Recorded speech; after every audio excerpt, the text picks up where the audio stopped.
جو ہمارے اس پیارے سے اسلامک چینل پر پہلی بار ہے، ہمارے چینل کو سبسکرائب اور اس ویڈیو کو لائک ضرور کر دیں۔ بسم اللہ الرحمن الرحیم۔ ناموس رسالت کے اسیران کا قافلہ منزلیں طے کرتا ہوا موصل پہنچا۔ بازاروں سے گزر رہا تھا کہ ایک 70 سال کا بوڑھا حضرت زین العابدین کے پاس آیا اور کہنے لگا، اے زین العابدین، اپنے پاؤں میں بیڑیاں دیکھ کر گھبرا نہ جانا اور قیدی بن کر پریشان نہ ہونا۔ کیا ہوا کہ جو آج تو قیدی ہوا ہے؟ حضرت یوسف علیہ السلام بھی تو قید ہوئے تھے۔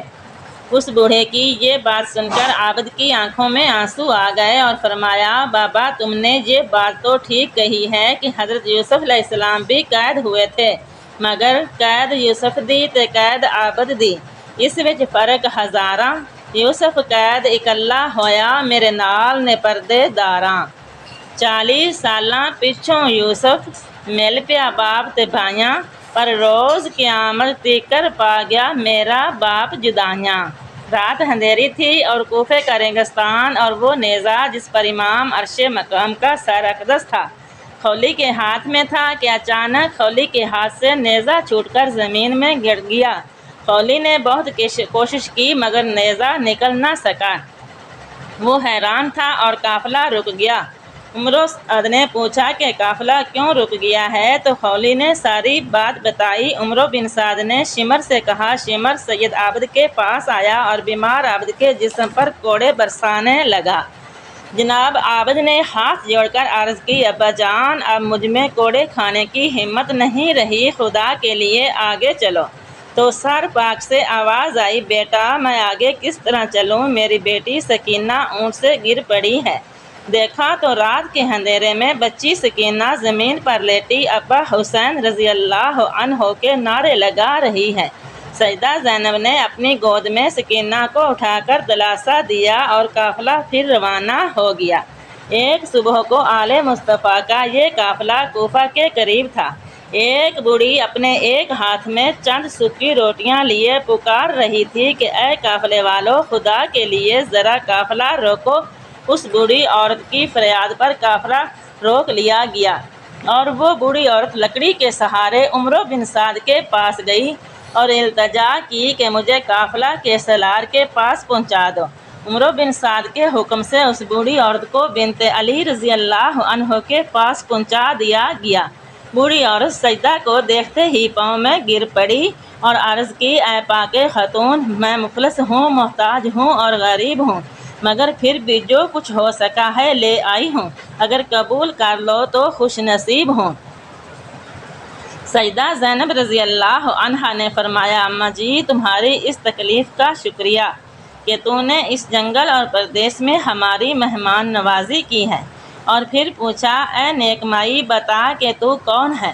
بوڑھی عورت نے جواب دیا کہ میں کسی زمانے میں خاتون جنت حضرت فاطمہ رضی اللہ عنہا کی کنیز تھی، ان کے کپڑے دھویا کرتی تھی، ان کے برتن صاف کیا کرتی تھی اور دن رات ان کی خدمت میں رہا کرتی تھی۔ خاتون جنت کی جائی نے پوچھا، اماں اس زمانے کی کوئی بات بتا۔ بوڑھی عورت نے عرض کی، اے پاک بی بی، جس زمانے میں میں حضرت فاطمہ رضی اللہ عنہا کی کنیز تھی، ان دنوں ان کی گود میں ایک بچی تھی جس کا نام زینب تھا۔ اس عورت نے اتنا کہہ کر سجدہ کی طرف آنکھیں پھاڑ کر دیکھا تو دل پھڑک اٹھا اور عرض کی، اے پاک خاتون، خدا کے لیے مجھے جلدی بتاؤ کہ آپ کون ہیں، آپ کا نام کیا ہے اور حضرت فاطمہ الزہرا سے آپ کا کیا رشتہ ہے؟ اس لیے کہ میں آپ کی صورت میں فاطمہ رضی اللہ عنہا کی جھلک دیکھ رہی ہوں۔ نہیں نہیں، جھلک نہیں بلکہ تصویر فاطمہ رضی اللہ عنہا دیکھ رہی ہوں۔ نبی صلی اللہ علیہ وآلہ وسلم کا واسطہ بتاؤ کہ آپ کا ان سے کیا تعلق ہے؟ سیدہ پاک کی آنکھیں اشکبار ہو گئی اور فرمایا، اماں جان، فاطمہ رضی اللہ عنہا میری ماں تھی اور میں انہی کی لخت جگر ہوں اور میرا نام ہی زینب ہے۔ اس عورت نے یہ سنا تو سجدہ کو کلاوہ میں بھر لیا اور دھاڑیں مار کر رونے لگی اور بولی، بی بی میں نے تجھے اپنی گود میں کھلایا ہے میں دعا کیا کرتی تھی کبھی اس پاک صورت کو دیکھ لوں۔ اللہ کا شکر ہے کہ مرنے سے پہلے وہ پاک صورت دیکھ لی ہے۔ اے سجدہ میرے سر پر ہاتھ رکھو اور دعا کرو کہ حشر میں بھی دامن زہرا ہاتھ آ جائے۔ سجدہ نے ہاتھ اٹھائے اور بارگاہ رب العزت میں اس کے لیے دعا کی کہ یا الہ العالمین، اس بوڑھی عورت نے اس جنگل اور پردیس میں ہماری مہمان نوازی کی ہے، تو حشر کے میدان میں اس کی مشکل آسان کر دینا۔ اس عورت کی حالت بگڑ گئی اور دور ہی امام پاک کے سر کو سلام کیا اور پھر ہمیشہ کے لیے ختم ہو گئی۔